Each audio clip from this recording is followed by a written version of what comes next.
animals. Those are sheep, because we stayed on this beautiful sheep farm in Alabama called HD Farms, which is part of the Harvest Host collection.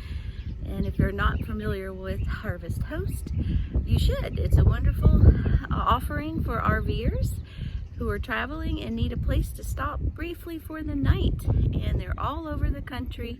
There's so many different choices and locations.